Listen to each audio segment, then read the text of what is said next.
الرحمن الرحیم کتێبخانەی ڕۆشنایی دەنجی زنجیرەی هاوڵانی پێغەمبەر زنجیرەی 2 ناوی کتێب نوسەیبەی کچی کەعب نووسینی حەبیب محەممەد سەعید بڵاوکردنەوەی نووسینگەی تەفسیر کتێبخانەی سۆز نەخشەسازی ئەمین موخلیس خەت نەوزاد کۆیی بەرگ ئەمین موخلیس نۆرە و ساڵی چاپ سێیەم 1435 کۆچی بەرامبەر 2014 زایانی تیڕاژ 2000 دانە خوێندنەوەی ڕەشوان کاک خەضر سابر مۆنتاژ و کارە دەنجەکان هاوکار محەممەد حەسەن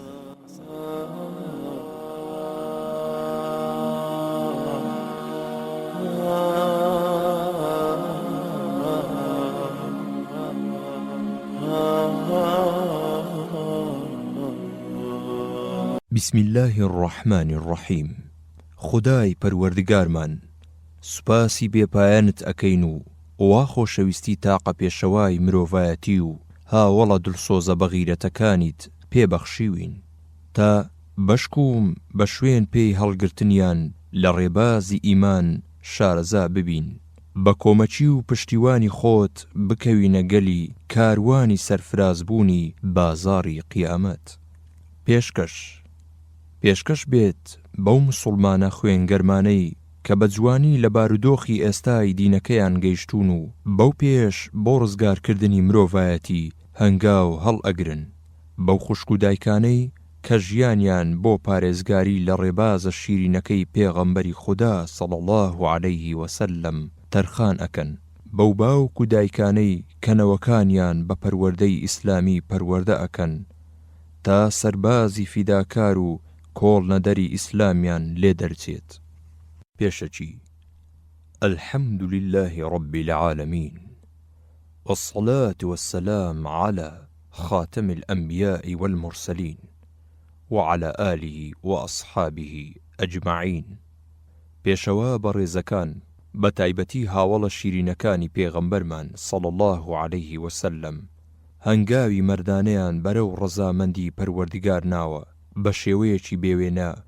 لێ بڕاون بۆ خزمەتکردنی دینی بێگەردی ئیسلام یەکەم هەنگاویان بەختکردنی سەر و ماڵ بووە دیارە هەر بیر و باوەڕێک شوێن کەوتوەکانی لە پێناویدا گیانیان نەکەنە قوربانی ئەوە ئەو بیر و باوەڕە پوچەڵە و بێنرخە هەر بیر و باوەڕێکیش شوێن کەوتوەکانی مەبەستیان خۆشی و ڕابواردن و ڕۆژ بەسەربردن بێت ژێرچەپۆچی بەولاوە دروێنەی هیچی تر ناکەن ئیسلام کە دیاریەکی خوای بێوێنەیە ئەندامەکانی وەها پەروەردە ئەکا لە یەکەم هەنگاودا بەتەمای گیانیان نەبن گیانیان بەخت ئەکەن کەواتە هەموو شتێکی تر بەختکردنی زۆر ئاسانە گیانیان بەخت بکەن بە هیوای بەهەشت ئەیدا خۆ هەڵگرانی بیر و باوڕەکانی تر چۆن لە ڕوویان بێت داوای بەختکردنی گیانیان لە شوێن کەوتوەکانیان بکەن یا بەچی دڵخۆشیان بکەن بە سەرکەوتنی وڵات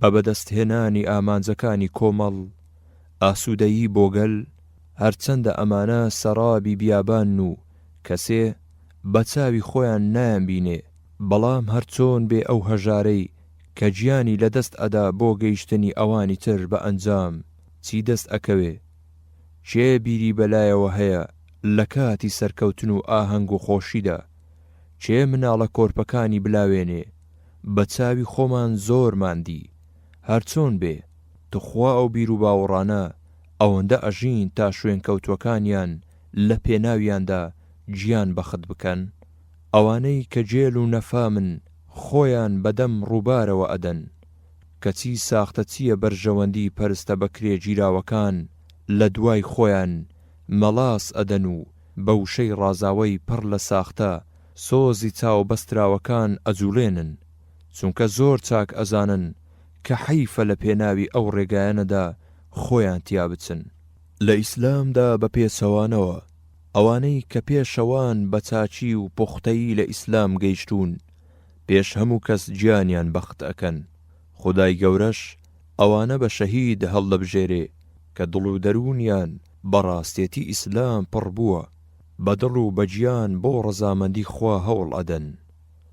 هەڵبژاردننی ئەم شەهیدانە لەلایەن خوای خاوەندە سەڵاتەوە هێز و پێز بە مسلمانانی دامەزراو ئەدات، ئامادەی مەیدانی ئەکا کەوا بە هیچ هێزێک فری و نەدرێت و هیچ هێزێکیش ناتوانێ بیترسێنێ لە ڕاستە شەقام بیترازێنێ. هەموو دڵۆپێک لە خوێنی ئەو شەهیدانەش ئەبێتە هێز و وزە، ئەچێتە دڵ و دەرونی مسلمانەکانەوە بۆ خۆ بەختکردن و قوربانیدان لە پێناوی بەرزکردنەوەی ئاڵای ئیسلامدا زیاتر سووریان ئەکات. گیانی شەهیدانە وا ئەبێتە بوومە لەرزەیەک و تەخت و کورسی زۆرداران دێنێتە لەرزە و خەو خۆراکیان لێ تێک ئەدات. جا بۆ سەلماندنی ئەو پێشەوە وابزانم ئاوردانەوەیەک بۆ لای لاپەڕەزێڕینەکانی مێژووی ئیسلام بەسە تا ئەم ڕاستیەمان بە چاچی لە بەرچاو ڕوون بێتەوە. لەگەڵ ئەمەشدا جوامێری و ئازایەتی بیر و باوەڕی پتەوی ئافرەتی مسلمانمان بۆ دەرئەکەوێ کە هەر کاتێک بە پەروەردەی قورئان پێیگەیشت ئەوە مرۆڤێکی گیان بەخش و لێهاتووی لێ دەرئەچێ بە پێچەوانەی پەروەردەی بەرنامە نەفامیەکانەوە کە ئافرەت سووک و ڕیسوا ئەکەن، کاڵای بێ ئابڕووی لەبەر ئەکەن. وا بۆ نمونە ئەم جارە کورتە ژیانێکی دایک و فەرزەندەیەک لە هاوڵە خوێن گەرمەکانی پێغەمبەری خودا صلی الله عليه وسلم ئەخەینە پێش چاو تا لە هەموو کات و شوێنێکدا پند و ئامۆژگاری بێت بۆ مسلمانان، بە تایبەت مسلمانانی ئەم سەردەما کە دوا ڕۆژی ئیسلام و مسلمانەکان بەڵکو دوا ڕۆژی مرۆڤایەتی بە لێهاتن و لێبڕانی مسلمانەکانەوە بەستراوە تا بزان سەر و ماڵ و جۆرە خۆشەویستێکی هەیە، بیر و باوڕیش جۆرێکی تر، تا بزانن ژیان ئەوەندە خۆش و خۆشەویستە کە بیر و باوەڕ لە ژیاندا بێت و هەر کاتێک ژیانی بیر و باوەڕ بکەوێتە مەترسیەوە پێویستە ژیانی لاشە بکرێتە قوربانی تا ئەو ببوژێنێتەوە وەگەڵاکانی هەر گەشەدار بن. ئەم دایک و فەرزەندەیەش نوسەیبەی کچی کەعبی مازنی و حەبیبی کوڕی زەیدی کوڕیەتی. پەیمانی مێژووی قوڕەیش دەنجی بە پێغەمبەر و بە مسلمانەکان هەڵچنی بوو، ماوەیەک بوو بەدەست ئازار و لێدانیەوە ئەتلانەوە، بەڵام شەوە زەنگ هەرچەندە درێژ بچێشێ ڕۆژ هەر ئەبێتەوە. درەختی ئارامی و کۆمەڵی مسلمانان هاتە بەر، بەڕێکی پڕتام و لەزەت بە کەڵک و سوود بەخش کۆمەڵێک لە دانیشتوانی شاری یەثریب مسلمان بوون، بوونە کۆمەک و پشتیوان بۆ کۆمەڵێ چەوساوەی مسلمانی شاری مەکە. ئەوانەی یەکەم پەیمانی عەقەبەیان بەست لەگەڵ پێغەمبەری خودا صلی الله عليه وسلم 12 کەس بوون. لەگەڵ مصعبی کوڕی عومەیر دا گەڕانەوە شاری یەثریب، دەستیاندایە بڵاوکردنەوەی ئیسلام. زۆربەی ماڵەکانی یەثریب بە خێرهاتنی ئیسلامیان کرد، بە تایبەتی خێزانی زەیدی کوڕی عاسیمی ئەنساری کە خۆی و هاوسەرەکەی و هەردوو کوڕەکەی عەبدوڵڵا و حەبیب بەجارێک مسلمان بوون. ئەم خێزانە چۆن مسلمان بوون؟ شەوێکیان زەیدی کوڕی عاسیم بەڕوویەکی گەشاوە و بەدڵێکی فراوانەوە گەڕایەوە ماڵەوە. خۆشی و کامەرانی لێوی هێنا بۆ خەندە. کاتێ خەوتن لەگەڵ نوسەیبەی خێزانیدا کەوتنەوە تۆوێژ، پاشان هەواڵێکی گرنگی پێدا. زەید وتی ئەم شەو لە کۆڕێکدا بووم کە ناودارانی یەثریبی تێدا کۆبوونەوە. مامۆستایان مصعبی کوڕی عومەیر بوو کە نێرراوی محەممەدی کوڕی عەبدوڵڵای کوڕی عەبدولمتەلیبە کە ئەڵێ خوا ناردوێتی بۆ ڕزگارکردنی مرۆڤایەتی بە تێکڕا لە تاریکی و ژیانی ئاژەڵیەوە بۆ سەرڕاستە ڕێگای ڕووناکی ئیسلام تا ستەمکاران و منافقان بە سزای سەختی ڕۆژی دوایی بترسێنێ. نوسەیبە وتی باشە ئامینەی کچی وەهەب دایکی محەممەد نییە؟ زەید وتی بەڵێ. نوسەیبە وتی کەواتە بە خزمایەتی بەیەک ئەگەین؟ زەید وتی ڕاست ئەکەیت. نوسەیبە وتی ئەی قوڕەیش چی کرد؟ زەید وتی ئەمە بوو کە ئەم هیست باسی بکەم بە بڵاوبوونەوەی ئیسلام قوڕەیش ترس و لەرزی لێنیشت کەوتە بەربەرەکانی بۆ پارێزگاری لە پایە و دەسەڵاتی چونکە موحەممەد بت و خواکانیان بە سووک و بێنەرە خدانێ قوڕەیشیش دەستیدایە ئازاردانی مسڵمانەکان و بە هەموو شێوەیەکی ناڕەوا و بەگشت بانگە پیرۆزەکەیدا چوو درۆ و دەلەسەی زۆری بۆ هەڵبەست هەموو ڕێگایەکی لێگرت بەڵام بە هیچ شێوەیەک تینی سار نەبوو و لە جیهادکردن وازی نەهێنا نوسەی بەوتی بەڵام ئایا موحەممەد ڕاست ئەکات زەید وتی ئەوەی کەوا هەموو گومانێک لە دڵدا ناهێڵێت ئەوەیە کە قوڕەیش بەڵێنی سامانێکی زۆر و ئەو پەڕی گەورەی دەسەڵاتیدا پێی کەچی ئەمە دڵی ئەوی ڕانەکێشە جا ئەگەر کابرا مەبەستی ڕابواردنی دنیا بوایە ئەوە دەستی کەوتوو بوو بەڵام ئەگەر بەڕاستی بۆ لای خوا بانگ ئەکات نوسەی بەوتی بەوتەکانت داوام بۆ دەردەکەوێ کە ئەم بانگ و بانکەرت زۆر لاپەسندە زەید وتی بەخوا نوسەیبە من لەم بارەیەوە لە سنووری پەسەندکردن نەوەستام بەڵکو بڕوام پێهێنا و شایەتیم داوە کە تەنها یەک خوا هەیە کە شایەنی پەرستن بێ و موحەممەدیش نێردراوی خودایە جا ئەگەر بەگوێی خۆت وتەکانی موسعەبت بیستایە کە چۆن باسی موحەممەد و بانگەوازەکەی ئەکرد ئەوە خۆتت پێ نەئەگیرا و ئیمانت دەهێنا وتەکانی زۆر لە هەنجوین شیرنتر بوون وەک گەوهەر لە دەمی ببارێت گوێگرانیش هەموو لە خۆشی و شیرینی وتەکانی وەک باڵدار دڵیان هەڵفڕی بوو لەم باسەوە کە وەک باخچەیەکی ڕازاوەی دڵفڕێن بوو دەیبردە سەر باسێکی تر کە لەو دڵ ڕفێنتر بوو نوسەیبە مرۆڤ لە سایەی ئەم بەرنامە و یاسای خوایە هەست بەبوون و ڕێز و مرۆڤایەتی خۆی ئەکا لەو کاتەدا بە وێنەی دەنکە گەوهەر فرمێسک لە چاوی نوسەیبە ئەڕژانە خوارەوە ئەیوت بڕوام هێناوە بە پەروەردگارێتی خوا و پێغەمبەرێتی موحەممەد صلی الله عليه وسلم پاشان باوەشی بە مێردەکەیدا کرد و ماچی کرد و هەردووشیان بەڵێنیاندا کەوا لە وەرزی حەجی داهاتوودا لەگەڵ پەیماندەرەکان پەیمان بە پێغەمبەری خودا صلی الله عليه وسلم بدەن دوای ئەمانیش هەردوو کوڕەکەیان عەبدوڵڵا و حەبیب ئیمانیان هێنا و کەوتنە شوێن بانگی ئیسلام و بەڵێنیاندا کە دوو سەربازی کۆڵنەدەری ئیسلام بن هەرچەندە حەبیب زۆر منداڵ بوو وەرزی حەجکردن هاتە پێشەوە لە هەموو کون و قوشبنێکەوە خەڵکی بەرەو کەعبەی پیرۆز کەوتنە ڕێ خەڵکی لە شاری مەکە جەم بوون دانیشتوانی یەثریبیش بەشداری ئەم کۆبوونەوەیان کرد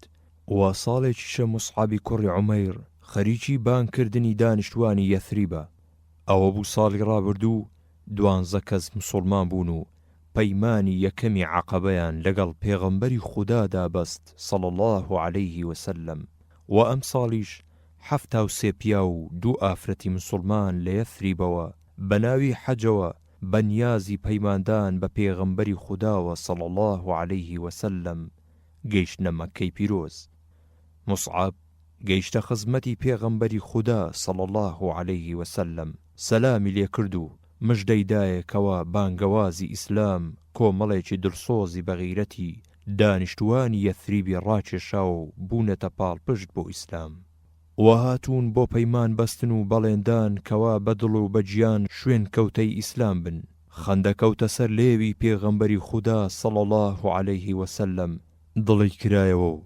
سوپاسی خودای پەروەردگاری کرد بۆیە کاتێکی بۆ دیاری کرد تا بە پەنهانی لەگەڵیان کۆبێتەوە شەو داهات بازاڕ و کۆڵانەکانی مەکە لە هات و چۆکەران چۆڵ بوو خەڵکی چاویان چوەخە و دنیا کشومات بوو بەشێک لە شەو تێپەڕی و جگە لە کۆمەڵێک هیچ کەس بە خەبەر نەمان ئەو کۆمەڵەش میوانە بەڕێزە یەثریبیەکان بوون حاجیە موسڵمانەکانی یەثریب بوون چاوەڕێیان کرد تا هاوڕێکانی تریان خەوتن ئەوسا یەک و دوو خۆیان گەیاندە عەقەبە ئەو موسڵمانە دڵگەرمانە لە عەقەبە کۆبوونەوە و دوای تێپەڕبوونی سێیەکی شەو پێغەمبەری خودا صلی الله عليه وسلم لەگەڵ عەباسی مامیدا گەیشتنە لایەن دوای ئەوەی عەباس مەترسی و ئەرک و گرانی ئەم پەیمان بەستنەی ڕوون کردەوە بۆ یەثریبیەکان تا بزانن چۆن موسڵمان ئەبن و پاراستنی پێغەمبەری خودا صلی الله عليه وسلم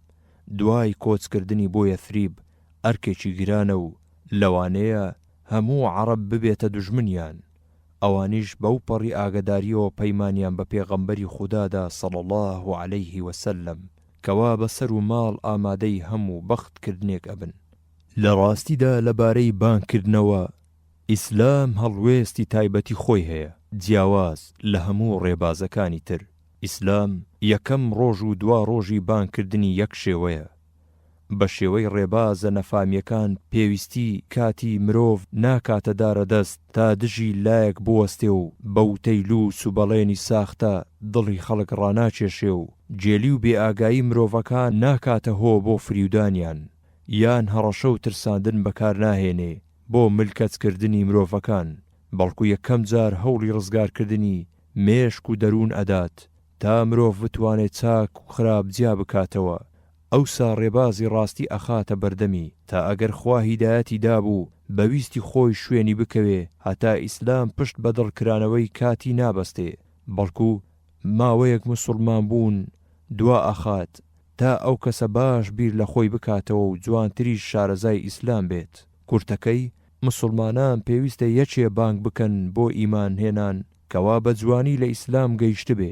پێویستە مافەکان و ئەرکەکان تەنگ و چەڵەمە و دڕک و داڵی ڕێگا ئاگدار بێ، پێویستە ئامادەی بەختکردنی گیانیان بێت. ئەجینە زۆری و بۆری لە ئیسلامەوە زۆر دوورە.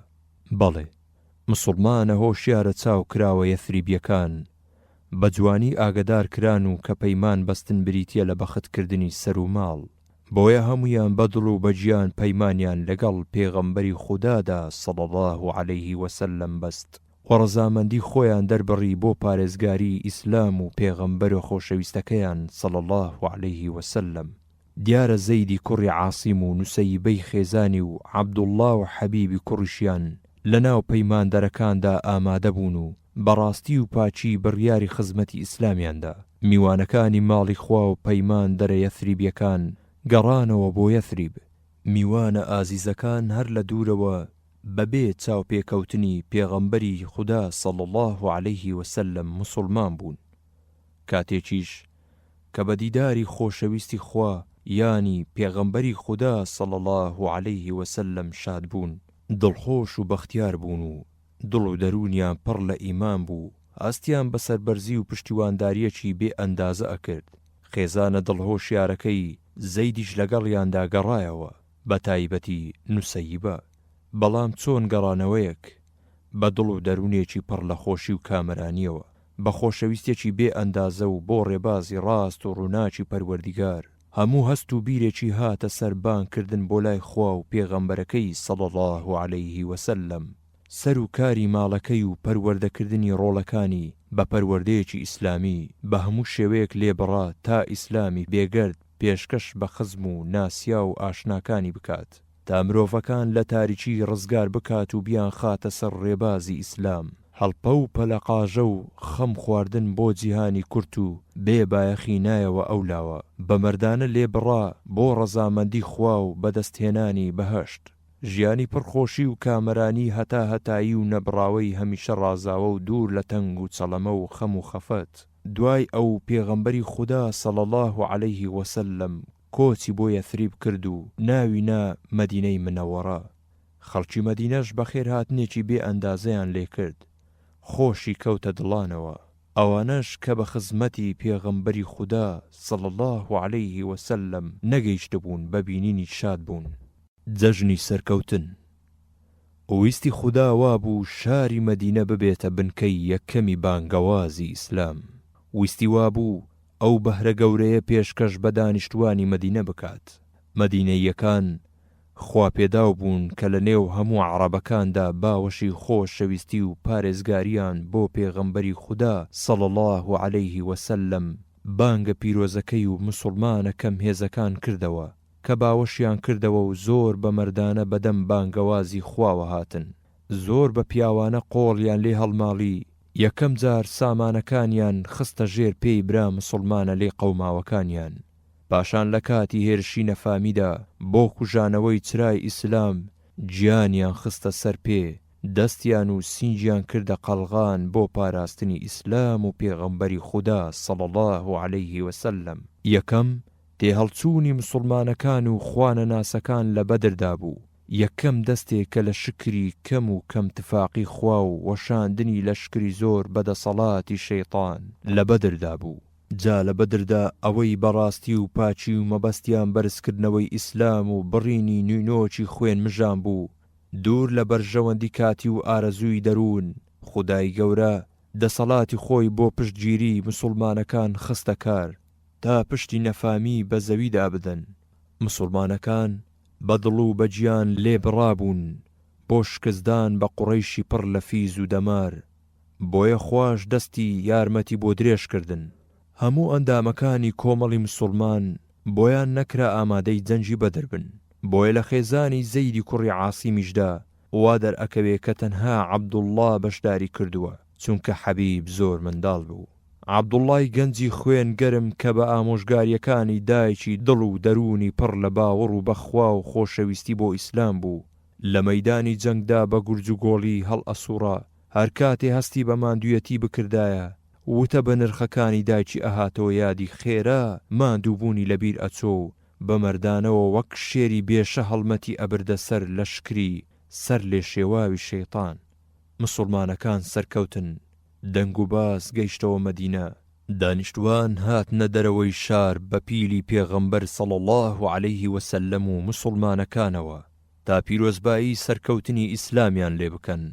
نوسەیبەش یەکێک بوو لەوانە تا بە دیداری عەبدوڵڵای کوڕی شاد بێتەوە. کوڕە شیرینەکەی گوشی بەخۆیدا ئەولا و ئەولای مات کرد و بە فرمێسکی خۆشی و سەرکەوتنی ئیسلام گەڕانەوەی جگەرگۆشەکەی تۆز و خۆڵی مەیدانی جەنجی سەردەم و چاوی عەبدوڵڵای شۆریەوە. شاری مەدینە جەژنێتی، بەڵام چۆن جەژنێک ئیسلام سەرکەوتووە و قوڕەیشی خاوەن فیز و دەمار لە ناو عەرەبدا سووک و ڕیسوا بووە. سەرکردە خوێن مژ و ورگزلەکانی بوونەتە سوتەمەنی جەنگ. لەولاوە جوولەکەکان و منافقەکانی مەدینە خەریک بوون خۆیان ئەخواردەوە، وەک دەمار پێچیان ئەدایە خۆیان، بەڵام ئەوانە و هاوچەشتیان سەرئەنجام هەر ئەوە بەشیانە ئەبێ بە سکی یەشەوە بتلێنەوە. بانگی ئیسلام هیچ کۆسپێک ناتوانێت لەبەر دەمیدا زۆر خۆی بگرێت. شاخی دامەزراویش ناچارە بۆ هێرشی بەتینی ئیسلام ملکەت بکات. خێزانە بەختیارەکەی زەیدی کوڕی عاسم خۆشی و کامەرانی لێ تێکچوو. زەیدی سەرگەورەیان کۆچی دوایی کرد. نوسەیبەش بە کۆچکردنی خۆشەویست و هاوسەری ژیانی زۆر دڵگران بوو، پڕ بەدڵ بۆی گریە. بەڵام مسڵمان ئاسا بە فەرمانی خودا ڕازی بوو، چونکە ویستی خودا لە سەرووی هەموو شتێکەوەیە، هیواشی بە پاداشتی خوای گەورە زۆر بوو. ئەو سەردەمە سەردەمی حوکمی قورئان بوو. کۆمەڵیش کۆمەڵە خەڵکێکی مسڵمانی ڕاستەقینە بوون، وەک ئەم سەردەمە نەبوو شوورەیی بێ بۆ ئافرەت مێردی تر بکات. ئەو سەردەمە بێ ئابڕوویی و بەڕەڵایی و بێشەرمی شوورەیی بوو. بۆیە دوای تەواوبوونی ماوەی شەرعی عوزەیەی کوڕی عامر هاتە خوازبێنی نوسەیبە و ئەویش شووی پێکرد. هەڵمەتی ئیمان. قوڕەیشی خوانەناسی لە بەدردا پشت شکاو. دوای گەڕانەوەی لە بەدردا، دوای تەواوبوونی شیوەن و واوەیلا بۆ گۆڕ کراوە دۆزەخیەکان، کەوتە خۆ کۆکردنەوە و خۆپێچانەوە بۆ تۆڵە سەدنەوە لە مسڵمانەکان. لە ساڵی سێهەمی کۆچیدا 3000 جەنگاوەری بەرەو پای تەختی ئیسلام خستە ڕێ. قوڕەیش لە دەشتی نێوان شاری مەدینە و شاخەکانی ئوحودی نزیک مەدینەدا مۆڵیدا. هەواڵ گەیشتە پێغەمبەری خودا صەڵی الله عەلەیه وسەلەم. ئەمیش 1000 جەنگاوەری مسڵمانی دوای ڕاو تەکبیر خستە ڕێ بۆ کوێ. لە بەردەم لەشکری قوڕەیشدا مۆڵگای دروست نەکرد، بەڵکو لە پشت لەشکری قوڕەیشەوە لە بناری شاخی ئوحودەوە شوێنی خۆیان گرت. واتە قوڕەیش کەوتە نێوان لەشکری مسڵمانەکان و مەدینە. بەڵێ جەنگ بەرپا بوو. مسڵمانەکان بەبێ ئاگا وا قوڕەیش هاتۆتە سەریان تا تۆڵەی بەدر بکاتەوە. هاتووە سام و هەیبەتی مسڵمانەکان لە ناو هەموو عەرەبدا نەهێڵێت. ئەوەشمان لەبیر نەچێ کە عەبدوڵڵای کوڕی ئوبەی سەرۆکی منافقەکان بەخۆی و 300 جەنگاوەر گەڕانەوە بۆ مەدینە. مسڵمانەکان هەڵیان کوتایە سەر قوڕەیش و شێرانە شمشێریان خستە گردنیان. ئەوە بوو تیرهاوێژەکان شوێنی خۆیان بەجێهێشت و خالید کە هێشتا مسلمان نەبوو شاخەکەی لەدەست پاشماوەکەیان سەند و سەرۆکەکەشیان شەهید کراو. مسلمانەکان کەوتنە نێوان دوو لەشکرەوە گەمارۆدران و تا خۆیان لەو بازنەیەی دەوریان ڕزگار کرد. خۆیان گەیاندەوە لای پێغەمبەری خۆشەویست صلی الله عليه وسلم. حەفتایان لێ شەهید کرا. پێغەمبەری خوش صلی الله عليه وسلم لە چەند لایەکەوە هێرشی کرایە سەر هەتا ئاڵاکەی پێغەمبەری خودا صلی الله عليه وسلم کەوتە زەوی. ئەو پەڕی شکستی بوو کە بەسەر مسلمانەکان داهات. بەڵام شکستی لێ قەوماوان هەڵەکردنێکی کاتی. لەم کاتە ناسکەدا ئەوە بوو چەند کەسێکی کەم لە دەوری پێغەمبەری خودا صلی الله عليه وسلمدا مابوونەوە بۆ پارێزگاری. هەندێکیان شەهید بوون و هەندێکیشیان لە ترسان هەڵاتن. ترس و لەرزی لەو ساتەدا بێ ئەندازە بوو. بەجارێک مسلمانەکان سەریان لێ شێوا بوو. ئەوە بوو نوسەیبەش خوای لێ ڕازی بێت لە ڕۆژی ئوحوددا لەگەڵ مێردەکەیدا لەگەڵ لەشکردا بەشداری کرد، نەک بۆ جەنگ بەڵکو بۆ تیمارکردن و ئاودان بە جەنگاوەران. کاتێ ئەم هەڵوێستە دڵتەزێنەی بە لە شکری خواوەدی خۆی پێنەگیرا و هەستی جوڵە غیرەتی جۆشیدا و هاتەوە یادی کە لە پەنای کەعبەدا پەیمانێکی گەورەی لەگەڵ خوا و پێغەمبەری خودا صلی الله عليه وسلمدا بەستووە. چۆن خۆی و کوڕەکانی هەرچی دارایی هەیە نەزر کردووە لە پێناوی بەرزکردنەوەی ئاڵای ئیسلامدا. کوندەی ئاوی فڕێدایە ئەولاوە و شمشێرێکی لە کێڵانەکەی دەرهێنا و دەستی کردە بەرگری لە پێغەمبەری خودا صلی الله عليه وسلم. بە وێنەی شاخی دامەزرا و پێی لە زەویدا کوتا و کۆڵی نەدا. لەگەڵ مێردەکەی و عەبدوڵڵای کوڕی و چەند کەسێکی کەمدا کە ژمارەیان نەدەگەیشتە دەکەس پێغەمبەریان صلی الله عليه وسلم ئەپاراست و لە دژی شاڵاوی هێرشی خوانە ناسەکان ئەوەستان. ئەم کۆمەڵە کەمەی دەوری پێغەمبەری خودا صلی الله عليه وسلم وەک نەڕەشێر ئەجەنگان و ترس کاری تێنە ئەکردن، بەڵکو بەدەنجی بەرزیش دامەزراوەی و کۆڵنەدانیان بەگوێی مسلمانەکاندا ئەدا. نوسەیبە تەنها شمشێرێکی بەدەستەوە بوو، بەبێ قەڵغان ئەجەنگا و خۆی و پێغەمبەری خودا صلی الله عليه وسلم ئەپاراست.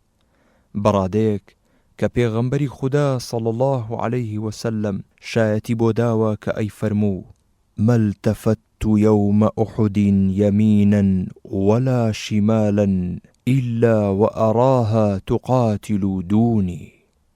أي فرمو ڕۆژی ئوحود هەرچی بەلای ڕاست و بەلای چەپدا سەیرم ئەکرد، نوسەیبەم ئەدی لە پێناوی پاراستنی مندا ئەجەنگا. هەر کە پێغەمبەری خودا صلی الله عليه وسلم چاوی پێکەوت کەوا بەبێ قەڵغان جەنگ ئەکاو، پیاوێکیشی بەدی کرد کە ئەیویست ڕابکات و پێی فەرموو قەڵغانەکەت دانێ بۆ ئەوەی کە جەنگ ئەکات. ئەویش داینا و نوسەیبە هەڵی گرت و خۆی و پێغەمبەری خودا صلی الله عليه وسلمی پێ ئەپاراست. لەولاوە سوارێکی قوڕەیشی هەڵمەتیدایە سەر نوسەیبە و شمشێرێکی بۆ دەرهێنا، بەڵام باش بوو قەڵغانەکەی دایە بەری و کاری تێنەکرد و کابرا لەی تێپەڕی. پاشان نوسەیبە کەوتە سەری و شمشێرێکی لە پشتی ئەسپەکەیدا و کەوتە زەوی. جا پێغەمبەری خودا صلی الله عليه وسلم بانجی عەبدوڵڵای کوڕی کرد تا بگاتە فریای دایکی. عەبدوڵڵاش خێرا گەیشتە لای دایکی و لە کوشتنیدا یارمەتیدا.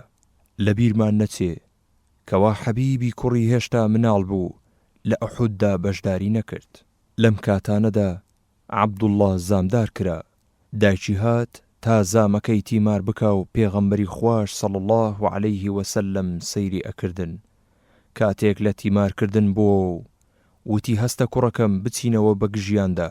پێغەمبەری خودا صلی الله عليه وسلم فەرمووی: ئەوەی تۆ بەرگەی ئەگری چێ بەرگەی ئەگرێ ئەی دایکی عومارە؟ هەڵوێستێکی زۆر دڵتەزێنە. ئەوانەی بیر لە ڕزگاری و سەربەستی ئەکەنەوە با فیداکاری و خۆنەویستی لە دڵ و دەرونیاندا بڕوێنن. جا چۆن ئەڕوێ؟ بەو چیرۆکە سووک و ڕیسوایانەی پێنووسە بەکرێ جیراوەکانی دوژمنانی ئیسلام ئەیان نووسن کە بەڕەڵایی و بێئابڕوویی بەشێکی فراوانی داگیر کردووە. چۆن گەنجەکانمان بە کڕ و کچەوە پەروەردە بکەین و فیداکاریان پیشان بدەین. باوەڕ ناکەم هیچ خاوەن هۆشێک و خاوەن ویژدانێک تا چیرۆکی ڕاستەقینەی ژیانی پێغەمبەران و شوێن کەوتووە دڵسۆزەکانیان وەستا بێ، بە تایبەتی پێغەمبەری ئیسلام و هاوڕێ خوێن گەرمەکان بە پیا و بە ئافرەتەوە دان بە هیچ چیرۆکێکی تردا بنێ، بە تایبەتی ئەفسانە و درۆ و دەلەسەی ڕۆژگار کە هیچ سەرچاوێکی مێژووی ڕاستەقینەیان نییە، یا چیرۆکی ئەندێشەی پێنووسە ژەهراویە بە کرێ گیراوەکانی بێگانە. ئەم هەڵوێستانەی نووسەیبە بەسن بۆ پەروەردەکردنی ئافرەتان تا شان بە شانی پیاوان فیداکاری خۆیان بنوێنن تا لە پێناوی بەرزکردنەوەی ئاڵای ئیسلامی پیرۆزدا سەر و ماڵ بخەنە ئەولاوە. کاتێک کە پێغەمبەری خودا صلی الله عەلەیه وسلم ئەو پیاوەی بەدی کرد و کە دای لە عەبدوڵڵا و زامداری کرد، پیشانی نوسەیبەیدا فەرمووی ئەمە بوو دای لە کوڕەکەت. خێرا نوسەیبە چووە سەر ڕێگەی و شمشێرێکی لە قاچیدا و چۆکی پێیدا. پێغەمبەری خودا صلی الله عەلەیه وسلم ئەوەندە پێکەنی هەتا دانی دەرکەوتن و فەرمووی تۆڵەی خۆتت لێکردەوە ئەی داچی عومارە. نوسەیبە کابرای داگرتەوە هەتا ئەوەندە زامی تێکرد بەجارێ کوشتی. جا پێغەمبەری خودا صلی الله عەلەیه وسلم فەرمووی سوپاس بۆ ئەو خوایەی کە سەری خستیت و دوژمنەکەی بۆ دۆزیتەوە و بەدەستی خۆت تۆڵەت لێ کردەوە. عەبدوڵڵا بە زامداری خۆیەوە هێشتا بەرگری لە پێغەمبەری خودا ئەکرد صلی الله عەلەیه وسلم. دامەزرا بوو خراپە و ئازاری لە پێغەمبەری خودا صلی الله عەلەیه وسلم دوور ئەخستەوە. پێغەمبەری خودا صلی الله عەلەیه وسلم چاوی لێبوو پیاوێک بە ڕوویانەوە هات. پێغەمبەری خودا صلی الله عەلەیه وسلم بانگی کرد عەبدوڵڵا، وتی بەڵێ ئەی پێغەمبەری خودا صلی الله عەلەیه وسلم فەرمووی تێیگرە. عەبدوڵڵا بەردێکی گرتە پیاوەکە و دای لە چاوی ماینەکەی و بە خۆی و سوارەکەیەوە کەوتن، بەبەردا پیاوەکەی داگرتەوە تا بە یەکجاری کوشتی. ناڵەی نەبەردی جەنگ هەر بەردەوام بوو. هێرش دوای هێرش لەلایەن خوانەناسەکانەوە ئەکرایە سەر پێغەمبەری خۆشەویست صلی الله عەلەیه وسلم. بەڵام فیداکاری و چاو نەترسی مسڵمانەکانی دەوروبەری پێغەمبەر صلی الله عەلەیه وسلم نەیهێشت دوژمن بە ئاوات بگات، هەتا دوایین هێرش کەوا سوار چاچێکی قوڕەیشی بەناوی ئیبن قەیئیمە وەک گەنمەشامی هەڵ ئەهاتەوە و هاواری ئەکرد محەممەدم پێنیشاندن ڕزگار نەبم ئەگەر ئەو ڕزگاری بێت. بەرەو ڕووی مەنزڵی پێغەمبەر کەوتە ڕێ. موسعەبی کوڕی عومەیر و نوسەیبەی ڕێیان پێگرت و لە ئەنجامدا موسعەب شەهید کرا و بە بەهەشتی بەرین شاد بوو. کاتێک نوسەیبە بەتەنیا لە بەردەمیدا بەدامەزراوەی مایەوە، ئیبن قەیئیمەی بە شمشێردا گرتەوە، بەڵام لەبەر ئەوەی خۆی بە دوو زرێدا پۆشی بوو سوودێکی نەبوو. زۆر شانازیە بۆ ئافرەتان، زۆر سەربەرزیە بۆ دایکان و خوشکانی مسڵمان کەوا لە ناو ئافرەتاندا نوسەیبە و هاوچەشنانی هەڵکەوتون.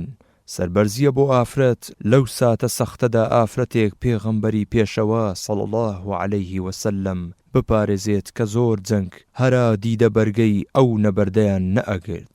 هێرش پەرەی سند جەنگ گەرمتر بوو. پارێزگاری کەرانی پێغەمبەری خودا صلی الله عەلەیه وسلم شەهید کران یان ڕایان کرد. بۆ یەکەم بوونەوە ئەرچی سەرشانی نوسەیبەش گرانتر بوو. بە پێویستی زانی زیاتر قۆڵی مەردایەتی لێ هەڵبماڵێت و ئەوە بوو بەڕاست و بە چەپیدا هێرشی ئەبردە سەر دوژمنانی خودا لە هەموو لایەکەوە. کافری بێویژدان تیغیان ئاراستەی لەشی پیرۆزی ئەکرد تا لە بەردەمیاندا نەمێنێت و دەستیان بگاتە پێغەمبەری خودا صلی الله عەلەیه وسلم. نوسەیبە لە تاو هێرشی دوژمنان زۆر ماندوو بوو. بە شمشێر و تیغەکانیان لە سیانزە جێدا زامدار بوو. خوێن لە لاشەی سەری کردبوو. بۆیە کە پێغەمبەری خۆشەوی صلی الله عەلەیه وسلم ئەمەی بینی، بانگی کردە عەبدوڵڵای کوڕی نوسەیبە دایکت زامەکانی ببەستە، خوا فەڕ و پیرۆزی بڕژێنێ بەسەرتاندا.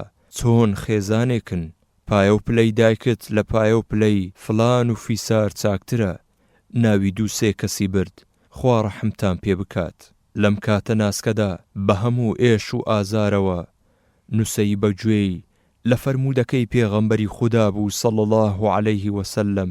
گوێی لێبوو لەو پلە و پایە بەرزەی کە پێغەمبەری خودا صلی الله عليه وسلم بۆی دیاری کرد. موژدەی بەختیاری دڵی نوسەیبەی هێنایە جۆش و هاواری کرد: ئەی پێغەمبەری خودا، داوا بکە لە بەهەشتدا هاوڕێت بین. پێغەمبەری خوداش صلی الله عليه وسلم فەرمووی: خوایە گیان، بیان کەی بە هاوڕێم لە بەهەشتدا. بە فەرمایشتی شیرن و داوای خۆشبەختی دڵی نوسەیبەی زیاتر هاتە جۆش و زام و زامداری لەبیر چۆ بە دەنجی بەرز ئەیوت: باکم نییە لە جیهاندا هەرچیم بەسەر بێت. بەڵێ کە بڕوا لە دڵدا بە جوانی جێی خۆی کردەوە، بێباک ئەبێ لە ژیانی سەرزەوی. هەوڵ و کۆشی نوسەیبە بۆ پاراستنی پێغەمبەری خودا صلی الله عليه وسلم تا ئەهات لە زیادکردندا بوو، هەتا ویستی خواوا بوو مسلمانەکان گلێر ببنەوە و پاڵ بە شاخی ئوحودەوە بدەن و دوژمنیش لە شوێن کەوتنیان هێرش هێنانە سەر پێغەمبەری خودا صلی الله عليه وسلم دەست کۆتا بکەن. بەمەتای تەرازووی مسلمانەکان قورس بوو، قوڕەیشیش لەوە زیاتر نەیتوانی دەست بۆشێنێ. قوڕەیش کە زانی شکانی مسلمانەکان و شەهیدبوونی 70 سەحاب و زامداربوونی 150 تریان کە خۆیان 700 کەس بوون، شکانێکی کاتی بوو. بەهۆی هەڵەیەکەوە بوو کە کۆمەڵێکیان کردیان، ئەویش بە دەرچوونیان لە فەرمانی پێغەمبەری خودا صلی الله عليه وسلم. ئەویش هەڵێک بوو بۆ قوڕەیش تا بتوانێ دەستی وا بۆشێنێ، ئەجینە لە جەنجی ئاساییدا توانای شکاندنی هێز و بازووی لەشکری خواناسی نییە. کاتێ قوڕەیش ئەمەی بۆ ڕوون بۆوە، زانی مسلمانەکان بەجلێر بوونەوەیان چوونەتەوە شوێنی هێزی خۆیان، بۆیە بە ئاواتەوە بوو بەمە جەنگ کۆتایی پێبێت و نەوەکو مسلمانەکان ئەم جارەش وەک سەرەتای جەنگ دەستێکی تر بۆشێن و سەرکەوتنە کاتیەکەیان بشۆنەوە. بۆیە هێرشی قوڕەیش وەستا و ئەمبەر و ئەمبەری بان کرد و بڕیاریدا ساڵێکی تر لەو ڕۆژەدا وادەیان بەدر بێت و بۆ جەنگ. بەڵام لەشکری قوڕەیش لە ترسی ئەوەی مسلمانەکان ئەگەرچی شەهیدی زۆری و زامداری زۆریان هەبوو، ئەگەرچی لە چاو قوڕەیشدا زۆر کەم بوون، هێرشی بکەنە سەر. هەر ئەو ئێوارەیە بەرەو مەککە ملی ڕێگایان گرتە بەر و بەپەلە لە مەیدانی جەنگدا کشانەوە، هەتا شاری مەدینە بێچەک و بێجەنگاوەر لەبەر دەستیاندا بوو، چونکە مسلمانەکان لە مەیدانی جەنگدا خەریکی ناشتنی شەهیدەکان بوون. نەی ئەتوانی هێرشی بەرێتە سەر، چونکە لە قوڵایی دڵی هەموو ئەندامێکدا ڕوون بوو کە هێشتا ئەو کاتەش توانای جەنجی مسلمانەکانیان نییە. بۆ شاهێدی ئەمەش ئەوە بوو کە بۆ سبەینێ پێغەمبەری خودا صلی الله عليه وسلم فەرمانیدا سەربازانی ڕۆژی ئوحود هەر کەس توانای دەرچوونی هەیە با دەرچێت. لەشکری مسلمانەکان هەڵمەت ئەباتە سەر قوڕەیش و ڕاوی ئەنێت. قوڕەیش نیازی وابوو لەسەر خۆ بە فیز و دەمارەوە هەنگاو هەڵنێ و بەناو هۆزەکانی دوورگەدا سەرکەوتنی خۆی و شکستی مسلمانەکان بڵاو بکاتەوە. بەڵام چێ بێت و غیرەتی بگاتە غیرەتی پێغەمبەری ئیسلام صلی الله عليه وسلم، چێ بێت و چاو نەترسی بگاتە چاو نەترسی پێشەوای ئیسلام. زۆر بەعاری ئەزانی قوڕەیشی بێهێز و پێز ئەو سەرکەوتنە کاتی بکاتە پاگەندە و مسلمانەکانی پێڕیسوا بکە. بەڵێ بۆ سبەینێ مسلمانەکان کەوتنە شوێنی قوڕەیش. هەندێ لە هەڵەوەڕەوەکانی قوڕەیش نیازیان وابوو بگەڕێنەوە سەر مەدینە، چونکە بیریان کردەوە کە ئەوان لە بەدردا ئەبوو جەهلی سەرکردەیان کوژراوە. دەیخۆ لە ئوحوددا محەممەدی سەرکردەی مسلمانەکان لە بری ئەبوو جەهلدا نەکوژراوە، بەڵام کە بیستیان وا لە شکری ئیسلام نیوەی زامدار بە شوێنیانەوەیە، هەر ئەوەندەیان بۆ کرا گورجیان چەند جارێک زیاد بکەن و بەپەلا بەرەو پای تەختی بتپەرستی بکەونەوە ڕێ، نەک هەر قوڕەیش بەڵکو هۆزەکانی دوورگە بە تایبەتی ئەوانەی کە چاویان لە هەڵمەتی مسلمانەکان و ڕاکردنی قوڕەیش بوو. لە قوڵایی دڵیاندا سەلما هەرگیز لەشکری شەیطان بەرگەی لەشکری خوا ناگرێت. کام کات زۆر ناسک بێت ئەوسا ناتوانی لە بەردەمیدا ڕابوەستێ. ئەبێ ئەمەش بزانین کە قوڕەیشەکان بەڵێنی ساڵی ئایندەیان نەبردە سەر کە زانیان لەشکری مسڵمانەکان لە بەدردا چاوەڕێیان ئەکات نەیانوێرا ڕوو لە بەدر بنێن. نوسەیبە ڕۆژی دوای ئوحود ویستی لەگەڵ لەشکردا بۆ ڕاونانی قوڕەیش هاوبەشی بکات. خۆی کۆکردەوە و زامەکانی تون پێچە کە ویستی لە ماڵ دەربچێت. خوێنی زامەکانی بەربوو ئێش و ئازار دای بە زەویدا. نەیتوانی لەگەڵ لەشکرەکە بڕوات. ناچار مایەوە و چەند ژنێک بۆ تیمارکردنی زامەکانی لە دەوری بوون و مسڵمانەکان کەوتنە شوێن قوڕەیش. کاتێک گەیشتنە ناوچەی حەمڕاء الئەسەد بۆیان دەرکەوت تازە فریای قوڕەیش ناکەون، ئیتر گەڕانەوە. کاتێ پێغەمبەر صلی الله علیه وسلم گەیشتە مەدینە بەر لەوەی بگاتەوە ماڵ، نێردراوی نارد بۆ هەواڵ پرسینی نوسەیبە و کە بیستی مەترسی لێ دوورکەوتۆتەوە و زۆری پێخۆش بوو. لە ڕاستیدا نوسەیبە مامۆستایەکی پێشڕە و بۆ ئافرەتانی مسڵمانان تا چاوی لێ بکات و بتوانێ دەمکوتی دوژمنان بکات، پێیان بسەلمێنێ کە تەنها ئیسلام بەڕاستی دەرونی ئادەمیزاد بە پیا و ئافرەتەوە ڕزگار ئەکات. ئەو پڕوپاگەندانەی لە دژی ئیسلام بڵاو کراونەتەوە لە ڕاستیەوە زۆر دوورن. ئیسلام تا قەبیر و باوڕە کە مافی بە ئافرەت دابێ تا پەروەردەی خۆی و نەوەی دواڕۆژ بکات بۆ پێکەوەنانی کۆمەڵێکی پێشکەوتووی چاوکراوە و دڵسۆز تا بتوانێ بە مەردانە دژی دوژمنانی بوەستێ و بەرگری لە خاچی ئیسلام بکات. قیر سیچمەی نەفامەکان. قورئانی پیرۆز بۆ پەروەردەکردنی کۆمەڵی مسڵمانان و داڕشتنی بناغەی یاسای هەتای ئیسلام بە پێ نەخشەی پەروەردگار ئەهاتە خوارەوە. تا ئەوە بوو ئایەتی حیجاب هاتە خوارەوە و نەخشەی بۆ ئافرەتی مسڵمانان کێشە تا ئەرچی سەرشانی خۆی لە ناوەندێکی پاک و خاوێندا بەجێ بهێنێ. نەخشەی بۆ ئافرەتانی مسڵمانان کێشە تا تێکەڵی پیاوی بێگانە نەبێت و تا کۆمەڵی مسڵمانان ڕەوشت پاک و دروست بێت. ئافرەتیش لە ژار و ژەنجی ژیانی نەفامی ڕزگاری بێت. ئافرەتانی کۆمەڵی مسڵمانیش بە دڵ و بە گیان ملکەتی فەرمانەکانی ئیسلام بوون. هەر فەرمانێک بە سەریاندا ئەدرا بە دڵ و بە گیان جێبەجێیان ئەکرد. نوسەیبەش یەکێ بوو لەو ئافرەتە گوێڕایەڵە و دڵسۆزانە بیری کردەوە ئیتر لە مەولا بەنیازی جیهادکردنەوە ناتوانێت لە ماڵ دەربچێت.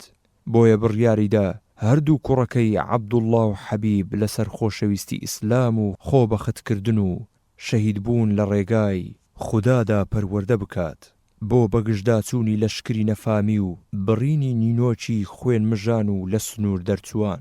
ڕۆژ بە ڕۆژ دەسەڵاتی مسڵمانەکان لە زیادکردندا بوو تا ساڵی شەشەمی کۆچی هاتە بەرەوە و پێغەمبەری خوددا صلی الله علیه وسلم فەرمانی بە مسڵمانەکاندا کەوا خۆیان ئامادەی حەجی ماڵی خوددا بکەن، چونکە هەموو کەسێک بۆی هەیە بەڕێزەوە سەر لە ماڵی خوددا بدات و تەوافی بکات، بە تایبەتی لە شەهر الحەرام کە لەو مانگەدا دوژمنان چەکیاندا ئەناو جەنگیان نەئەکرد. بەڵام قوڕەیشی خوانەناس ئەم مافەی لە مسڵمانەکان زەوت کرد و بڕیاریدا نەهێڵێ مسڵمانەکان پێبێنن ناو خاچی مەککەوە. دوای وت و وێژ و هات و چۆیەکی زۆر ئەوەندەی نەمابوو جەنگ بەرپا بێت. هەرچەندە مسڵمانەکان خۆیان زوو لا ئەدا چونکە ئەو شوێنە لەبەر پیرۆزی نەئەشیاد جەنگ و هەرای تێدا بکرێت. مسڵمانەکان دوای قیرسیچمەی و پێداکوتانی قوڕەیش و دەست درێژیەکانی پەیمانی جەنگکردنیان بە پێغەمبەری خوددا صلی الله علیه وسلمدا و نوسەیبەش یەکێک بوو لەو پەیمان دەرانە. ئەم پەیمانە ناونرا پەیمانی ڕیدوان، شەهیدی بێباک. ڕۆژ بە ڕۆژ و ساڵ بە ساڵ دینی ئیسلام لە پەرەسندندا بوو. دڵان بە ئیسلام ڕۆشن ئەکرانەوە. کۆمەڵی خوا هەنگاوی بەرەو ئامانج ئەنا، ئامانجی ڕزگارکردنی مرۆڤ، هەموو مرۆڤایەتی لە سەرانسەری زەویدا. حەبیبی کوڕی زەیدیش لە ئوحوددا بەدواوە بەشداری جەنگەکانی نێوان ئیسلام و نەفامیدا کرد. بەڵام چۆن بەشداریەک هەتا ئەهات دڵی لەسەر ئیسلامدا ئەمەزرا و جار بەجار زیاتر حەزی لە فیداکاری و قوربانیدان ئەکرد لە پێناوی ئیسلامدا. ژیانی تایبەتی خۆی لەبیر چووبەوە. خودای گەورە ویستی وابۆ حەبیب پەروەردە بکاو بۆ ڕۆژی قوربانی و فیداکاری گەورەی ڕای بهێنێ تا ببێتە پند و ئامۆژگاری بۆ هەموو مسڵمانێک بە درێژایی مێژوو، بەڕادەیەک کە هەموو فیداکاریەک لە ئاستیدا دەستەوەستان بێت. ئەوە بوو خودای گەورە ویستی وابوو بەدەست و بازووی هاوڵە دڵسۆزەکانی پێغەمبەری خودا صلی الله عليه وسلم دینی ئیسلام پەرەبسێنێ و بڵاو بێتەوە. بەڕاستی شیاوی ئەو بەخشە گەورە بوون، چونکە بەڕاستی بە پاچی مسڵمان ببوون، بە جوانی لە ئیسلام گەیشت بوون و بەڕێک و پێچیش ئەو تێگەیشتنیان لە ژیاندا جێبەجێ ئەکرد کە دانیشتوانی دوورگەی عەرەبیش پەرسەندنی لەشکری خواناس و دەست و دەم و دڵ و دەروون پاچیان بە چاوی خۆیان دی، بە تایبەتی دوای ڕزگارکردنی مەککە خۆیان پێ نەگیرە. ئەوە بوو لە ساڵی نوێیەمدا هەموو هۆزێک نوێنەرێکی لە پیاوە تێگەیشتوەکانی پێکهێنا و ڕەوانەی پایتەختی دەوڵەتی ئیسلامی کرد تا دڵسۆزی و ئامادەی خۆیان بۆ دینی نوێ و وەرگرتنی دەرببڕن، ڕووناچی ڕێبازی بێگەردی پەروەردیگار بگەێنە ناوچەکانی خۆیان. یەکێ لەو نوێنەرانە نوێنەری نەوەی حەنیفە بوو کە لە ژووری بانی نەجدەوە هاتبوون. نێردراوانی نەوەی حەنیفە گەیشتنە مەدینە و سەرکردەکەشیان پیاوێ بوو بە ناوی موسەیلەمەی کوڕی حەبیبی حەنەفی.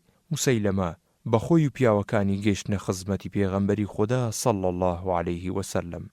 لەبەردەستیدا مسڵمان بوونی خۆی و خزمەکانی دەربڕی. پێغەمبەری خوددا صلی الله عليه وسلم بە خێرهاتنێکی گەرمی لێ کرد و دوای حەسانەوەیان فەرمانیدا هەریەکە خەڵاتێکیان پێشکەش بکرێن و بە وێنەی ئەوانیش بۆ موسەیلەمەی سەرگەورەیان.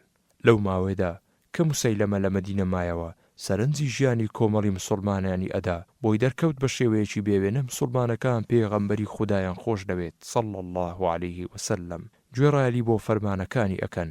هیچ سەرکردەیەک ئەو ڕێز و خۆشەویستەی نییە لە جیاتی ئەوەی ئەویش ببێتە سەربازێکی دڵسۆز بۆ ئیسلام، سەرکردەی خزمەکانی لە بەرزکردنەوەی فەرمایشتی خوددا بکاو، بەشداری لە ڕوخاندنی قەڵای زۆر و ستەمی لەشکری شەیتاندا بکە. لە جیاتی ئەمە دڵە پیسەکەی کەوتە تەماعی ئەو پایە و پلەی کە پێغەمبەری خوددا صلی الله عليه وسلم پێی بەخشرا بوو لەلایەن خودداوە. وای ئەزانی بە فێڵبازی و بە زمانی لووس ئەتوانێ بەو شێوەیە پشتیوانی دڵسۆز و بەغیرەت و خۆنەویست لە خۆی کۆ بکاتەوە تا بگاتە ئەو پلە و پایەی هەر یەکە لە ڕێگای گەڕانەوەیان بۆ وڵاتی نەجد. موسەیلەمە لە ئیسلامدا پەشیمان بۆ و کاتێک گەیشتە ئەو بەرەوە دەستی بە بانکردنی خەڵکی کرد و بە ئاشکرا پێیوتن کەوا ئەویش پێغەمبەرە و خوا ناردوویەتی بۆ سەرنەوەی حەنیفە، هەروەک محەممەدی کوڕی عەبدوڵڵای ناردووە بۆ سەر قوڕەیش.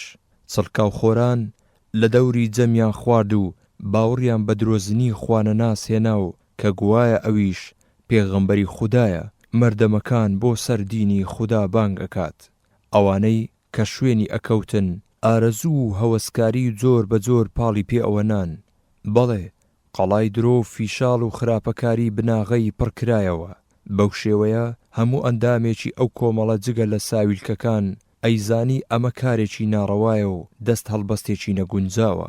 بەڵام دەرونی لار و وێریان پاڵی پێوە ئەنان ویژدانیان دەمکوت بکەن و بەدەم ڕاستی و دروستی ئەو کارە ناڕەوایە بیرە لارە دەربخەن، هەتایەکێ بەو پەڕی بێ ئابڕوویەوە ئەیوت شایەتی ئەدەم کە محەممەد ڕاستگۆیە و موسەیلەمەش درۆزنە، بەڵام من درۆزنی ڕەبیعەم لا خۆشەویسترە لە ڕاستگۆی مضەڕ. بەرەبەرە قەڵای ستەمکاری و درۆ و دەلەسە و بەرزکرایەوە. کاتێ موسەیلەمە زانی خەڵکێکی زۆر وا بەدوایەوەیە نامەیەکی بەم شێوەیە بۆ پێغەمبەری خوددا صلی الله عليه وسلم نووسی. لە موسەیلەمەی پێغەمبەری خودداوە بۆ محەممەدی پێغەمبەری خوا سەلامت لێبێ، من لەم کارەدا کراوم بە هاوبەشی تۆ، بۆیە نیوەی زەوی بە ئێمە ڕەوایە و نیوەشی بە قوڕەیش.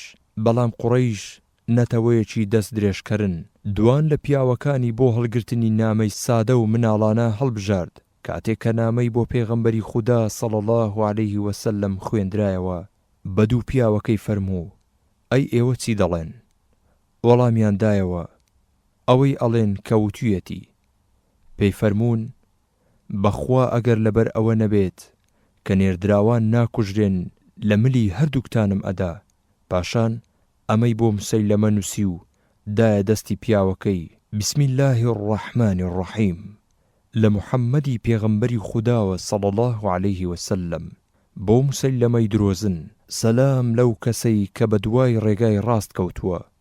زەوی مڵکی خوایە و ویستی بۆ کام بەندەی هەبوو کاروباری زەوی ئەداتە دەست و سەرئەنجامیش هەر بۆ بەندە لە خوا ترسەکانە. موسەیلەمەی دڵ و دەروون ڕەش و پیس نیازی نەبوو گوێ لە ئامۆژگاری بگرێت، چونکە هەوای گەورەی و دەسەڵات و پایە و پلە لە کەللەیدا بوو.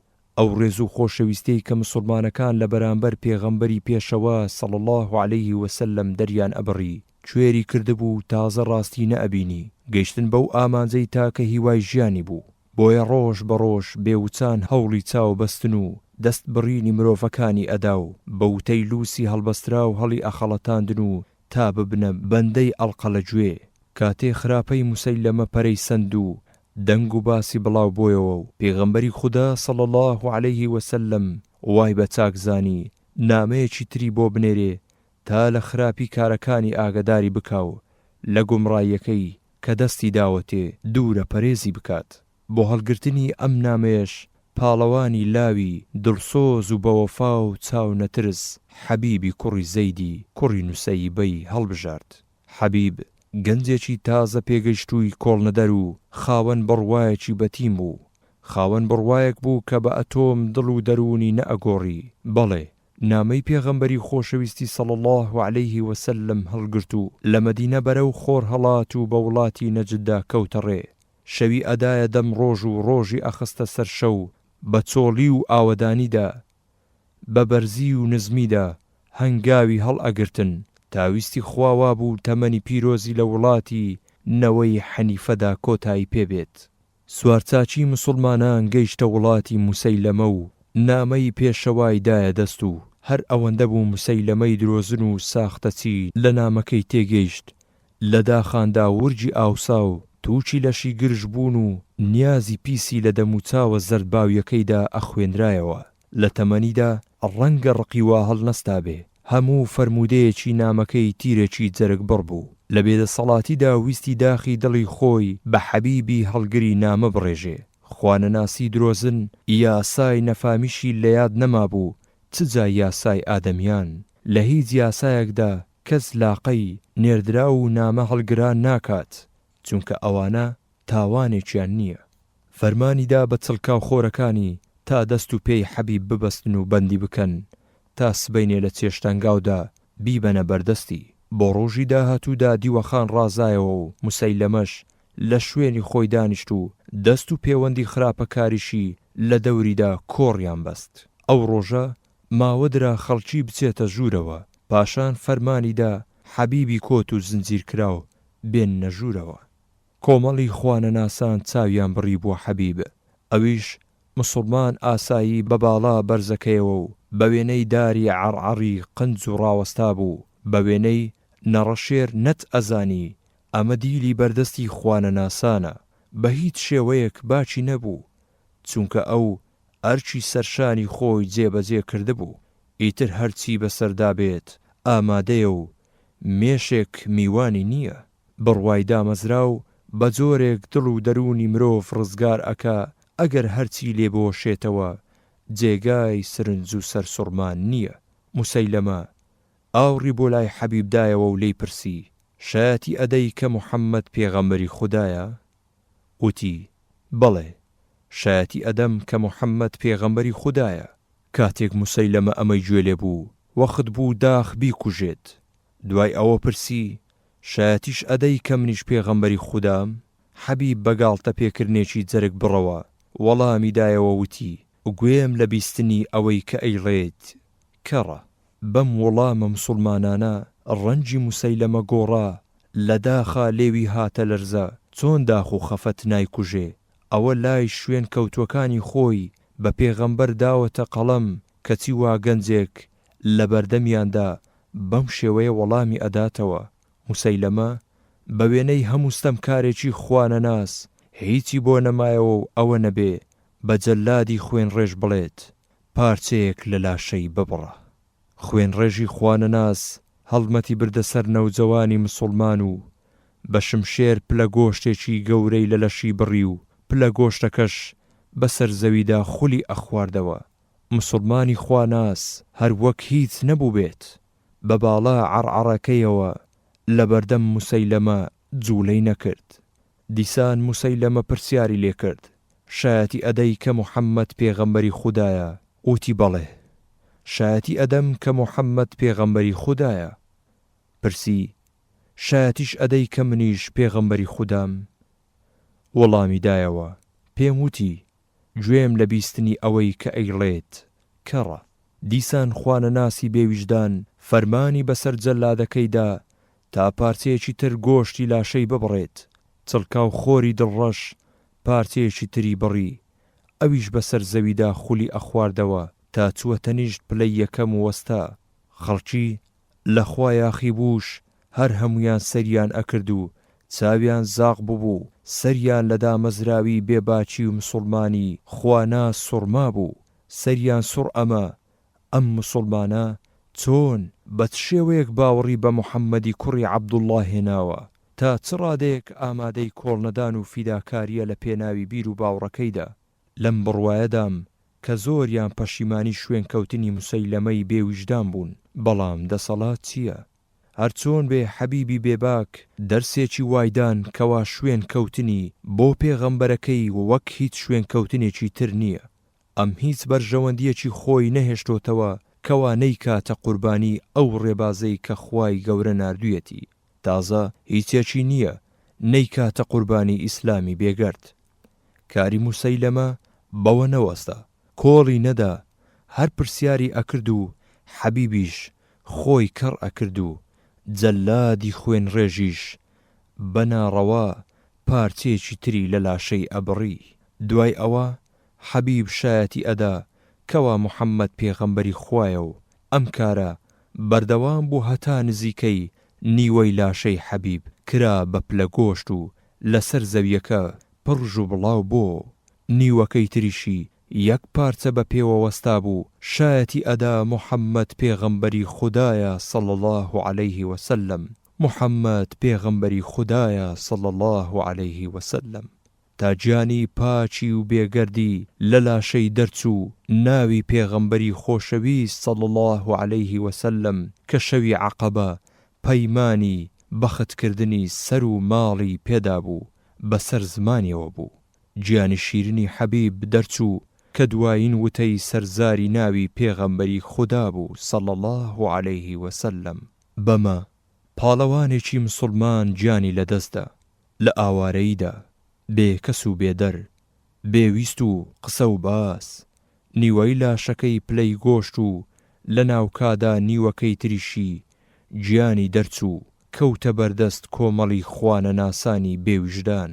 حەبیب بەم کارەی بۆ موسەیلەمە و شوێن کەوتوەکانی بۆ هەموو موسەیلەمەیەک و دار و دەستەکانی سەلماندی کەوا شوێن کەوتن و گوێڕایەلی مسڵمانان سەرزاری نییە، لە شەقامی پاندا نییە، بەڵکو تا دواتنۆکی خوێنە تا بڕینی دوایین پلەی گۆشتە.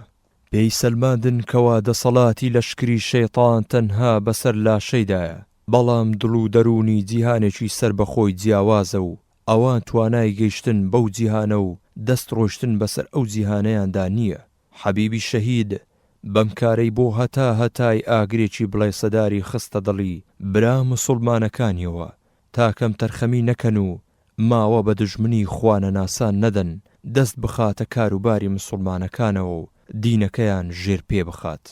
بەم کارە سەلماندی کە مسڵمان چەند بێباکە و ناوی پێغەمبەری خۆشەویستی صلی الله عليه وسلم بەرز کردەوە بۆ جیهانی دەربڕی کە تەنها ئەم خاوەنی کۆمەڵەیەکی دڵسۆزی بە وەفای بێباچی ڕەوشت پاکە، تەنها مرۆڤایەتی بزانێ کەوا هەڵگرانی ئیسلام مەبەستیان ڕزگارکردنی مرۆڤ و هەموو بەرژەوەندیەکی تایبەتی ژێر پێخراوە، تا مرۆڤایەتی بزانێ مسڵمانان کوشتنیان بۆ بەختەوەری مرۆڤەکانە و بەس، بەڵام خۆیان تاکە ئاواتیان ڕەزامەندی خوا و گەیشتن بە بەهەشتی بەرینە.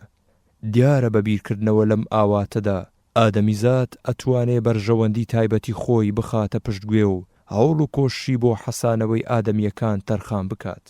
هەواڵی پاڵەوانی ئاوارەی شەهید گەیشتە لای دایکی، ئەویش خودای گەورە پاداشتی چاکەی بداتەوە. بە وێنەی ئافرەتێکی مسڵمانی تێگەیشت و فیداکاری وتی بۆ بەرگەکردنی ئەم جۆرە هەڵوێستانە پەروەردەم کردبوو، پاداشتم لە خوای گەورە دەوێت. شەوی عەقەبە هێشتا منداڵ بوو پەیمانی بە پێغەمبەری خودادا صلی الله عليه وسلم. ئەمڕۆ پەیمانەکەی بردە سەر، ئەگەر خوش دەسەڵاتی بەسەر موسەیلەمەدا دام ئەبێ کچەکانی کوڵمی بۆ بڕنن. بۆ بەرگەگرتنی ئەم جۆرە هەڵوێستانە پەروەردەم کردووە. ئەمە تەنها ڕستەیەکە، بەڵام هیچ شاخێک هاوسەنجی ناکات، چونکە دوای لێ قەومان مەگەر مرۆڤی خاوەن ئیمان وەها دامەزراو بێت و بتوانێت وا بڵێت بوێژانی سرودی دایەگیان تخوا بەسیەتی گریان، بەسیە ئاخ و ئۆف، بەسە قوڕپێوان. با لە ژیانی ڕۆژانەدا جێبەجێ بکەین، یەک نمونە بەسە کەچی دەست ناکەوێ. موسەیلەمەی خەجاڵەت. نوسەیبە ئارامی گرت، کاریدایە دەست پەروەردیگار تا نەخشەی بۆ بچێشێ و تەنها چاوەڕوانی ویستی ئەوی کرد تا زۆری پێنەچوو. دوای کۆچکردنی پێغەمبەری خوددا صلی الله عليه وسلم هەڵگەڕانەوەی هەندێ هۆزی تێنەگەیشتووی بەسەر زار مسلمان بوو لە ئیسلام و خۆ ئامادەکردن بۆ لە ناوبردنی دەوڵەتی پڕدات پەروەری قورئانی پیرۆز. ئەوە بوو ئەبوبەکر خودای لێ ڕازی بێ پاڵەوانانە بڕیاری بەگشدا چوونی هەموو هەڵگەڕاوەکانیدا هەرچەندە لەم ڕایەدا تەنیاش بوو. یەکێ لە شکرە مسلمانەکان بەسەرکردایەتی شێری خوددا خالیدی کوڕی وەلید بەرەو ناوچەی یەمامەی وڵاتی موسەیلەمە کەوتەڕێ تا خوانە ناسان و درۆزنان دەست کۆتا بکات و مرۆڤە خەڵەتاوەکان و زۆر لێکراوەکان بێنێتە ژێر ئاڵای دادپەروەری ئیسلام. نوسەیبە و عەبدوڵڵای کوڕی لەگەڵ ئەم لەشکرەدا کەوتنەڕێ تا بە تێکشکاندنی لەشکری شەیطان و لە ناوبردنی موسەیلەمەی خوانە ناس و درۆزن مسلمانکردنەوەی ناوچەکە دەست بەسەر دڵیاندا بهێن و خوێنی شەهیدی ستەم لێکراویان دەستکەوێتەوە. مسلمان نابێ بۆ تۆڵە بگەڕێ، بەڵکو هەر کاتێ دوژمن وازی لە دوژمنایەتی هێنا هاتە ڕێزی شوێن کەوتوانی خواوە هەموو تاوانێکی لەسەر لا ئەچێ و برایەکی مسلمانی بێتاوانی لێ دەرئەچێ. بەڵام لەولاشەوە وازهێنان لە خوانە ناسان و تۆڵە نەسەندنەوە و وەرنەگرتنەوەی ماف مسلمانێتی پێناوترێ، چونکە مسلمان هەر وەک لە هەموو کەسێک چاوپۆشی زیاترە، هەروەها ئەبێ غیرەتی لە هەموو کەسێک زیاتر بێت و بۆ تۆڵە سەدنەوە لە دوژمنەکەی کە دەست درێژی نەکاتە سەر ئیسلام و مسلمانەکان. نوسەیبە و عەبدوڵڵای کوڕی بەبیر و باوڕ و توانای مسلمانەوە کەوتنەڕێ تا قەڵای ستەم بڕوخێن و نێڵن درۆزنی و فێڵبازی لەوە زیاتر هەژاران فریو بدات. نوسەیبە تەمەنی لە 60 ساڵ تێپەڕی بوو، بەڵام هێشتا نەپیری و نەبێهێزی ڕوویان تێنەکرد بوو. ئاواتی ئەوە بوو خوا ماوەی بدات دوژمنانی خوا و پێغەمبەر بکوژێ و تۆڵەی کوڕەکەی و ئیسلامی لێ بکاتەوە. جەنگ لە نێوان لەشکری خالید و موسەیلەمەدا بەرپا بوو. جا هەرچەندە لەشکری مسلمانەکان زۆر ڕێک و پێک و جەنگاوەرەکانیشی لێ هاتوو بوون، بەڵام لەولاشەوە لەشکری موسەیلەمە گاڵتەی پێنە ئەکرا ئەوەندە بەهێز بوو یەکەم جار لەرزەی بە مسلمانەکان خست. لەرزەی بە مسلمانەکان خست و تووشی شکانێکی ناهەمواری کردن تا سەرکردەی ئازا خالیدی کوڕی وەلید هاواری کرد وا محەممەدا. خۆزگە هەر کاتێ ئیسلام ئەکەوتە مەترسیەوە سەرکردەیەک بە دەنگێکی پڕ لە سۆزەوە هاواری بکردایە وا محەممەدا وا ئیسلامە، تا مسلمانەکان تۆزێ سەرچاوەی خوێنیان بتەکاندایە. بەنرکەی خالید دڵی مسلمانەکان هاتنە جۆش، مەترسی ڕووی کردۆتە ئیسلام، دینەکەمان لە مەترسیدایە. ڕەنجی چەند ساڵەمان ئەم سات و ئەو ساتەی زەردەخەنە کەوتۆتە سەر لێوی شەیطانی کۆست کەوتوو، ئەو شەیطانەی کە بەسەر دەرهێنانی ڕۆشنایی ئیسلام تاریکی و زەبوونی دڵ و دەرونی گرتبووە، ئەو شەیطانەی کە بە دروستبوونی کۆمەڵی قورئان کۆمەڵە شر و شلۆقەکەی تەفر و تونایان بوو و ئەم ساتە لە سایەی دەست و بازووی لەشکری فری و دراوی موسەیلەمەدا خەریکە خۆشی ڕووی تێئەکات. بە خەیاڵی خۆی بە تەمای ڕووناچی ئیسلام بەدەم و پلی درۆزنی بێویژدان بکوژێتەوە، خۆی جێل ئەکا ئەجینا موسەیلەمە و هەزارانی وەک موسەیلەمە سەرشۆڕی مێژووی و ڕۆژی قیامەت بەولاوە لە بربەرەکانێکردن لەگەڵ ئیسلامدا و دژایەتی کردن لەگەڵ کۆمەڵی خوادا چیان دەست ئەکەوێت. بە نرکەی خالید لەشکری تێکشکا و ڕۆیشت و لەشکرێکی تر هاتە جێگەیەوە. مسلمانان سەر لە نوێ خۆیان ڕێک خستەوە بەرامبەر بە لەشکری شەیطان وەستان و نوسەی بەش خۆی پێنەگیرا و دەستی دایە شمشێر لەگەڵ کۆمەڵێ لە سوارچاکی ئەنساردا هێرشیان کردە سەر دوژمنان. بکوژ و ببڕ شمشێریان نایە گەردەنی ئەو پەیمان شکێنە ناپاکانەی کە دوای مسڵمان بوون هەڵگەڕابوونەوە. لەم هێرشەدا نوسەیبەی زۆر و زەبەن زامدار بوو، قۆڵێکی پەڕی، بەڵام بە جەرگێکی مسڵمانانەوە کۆڵی نەدا و باچی نەبوو. هەروەها بەردەوام کۆشی ئەکرد و جەنگاوەری ئەکوشتن و بە وێنەی شێری بێشە بە ناو خەڵکەکەدا ئەسوڕایەوە و هاواری ئەکرد کوانێ دوژمنی خوا، دوژمنی خوان پیشاندن، هەتا لەگەڵ عەبدوڵڵای کوڕیدا گەیشتنە لای موسەیلەمە و ئەوانیش یارمەتی ئەو مسڵمانانەیاندا کە خەریکی کوشتنی بوون. بەمە بە ئاوات گەیشت و دڵ و دەرونی فێنک بۆ و سوپاس و ستایشی ئەو خوایە کرد کە ماوەیدا تا بەدەستی خۆی تۆڵەی حەبیبی شەهیدی کردەوە. ئەو ئاواتەی نەبردە ژێرگڵ و بە چاوی خۆی خەجاڵەت بوون و سەر شۆڕی موسەیلەمەی دی. ئافرەتی پاڵەوان دوای سەرکەوتنی لەشکری ئیسلام گەڕایەوە بۆ مەدینەی پایتەخت و قەڵای ئیسلام، بەڵام بە قۆڵێکەوە، بە ئێش و ئازارێکەوە کە هەموو کەسێک بەرگەی ناگرێت. کاتێک کە ئەبوبەکر لە هاتنەوەی ئاگدار بوو بۆ پیرۆزبایی و دڵخۆشی دانەوەی سەری لێدا، نوسەیبەی ئیماندار لە سای دەوڵەتی قورئاندا لەو پەڕی ڕێز و پایداریدا خەریکی خواپەرستی بوو. ئەوە بوو لە سەردەمی خەلیفەی عومەردا، خودای گەورە لێی ڕازی بێت، چەند سەرپۆشێک بۆ خەلیفە هاتن تا بەسەر خێزانە مسڵمانەکاندا بیان بەخشێتەوە، بەڵام دانەیەکیان زۆر گەورە و چاک بوو. مسڵمانێک بە خەلیفەی وت ئەم سەرپۆشەیان بای ئەوەندە ئەبێت. خۆزگە ئەتنارد بۆ سەفیەی کچی ئەبوو عوبەیدەی کە ژنی عەبدوڵڵای کوڕی عومەرە و هێشتا نەیگواستۆتەوە. خەلیفە وڵامی دایەوە ئەینێرم بۆ یەکێک لەو شیاوتر بێت. عومەرە نوسەیبەی کچی کەعب، چونکە گوێم لە پێغەمبەری خودا بوو صلی الله عليه وسلم ئەی فەرموو ما التفت يمينا ولا شمالا إلا وأنا أراها تقاتل دوني.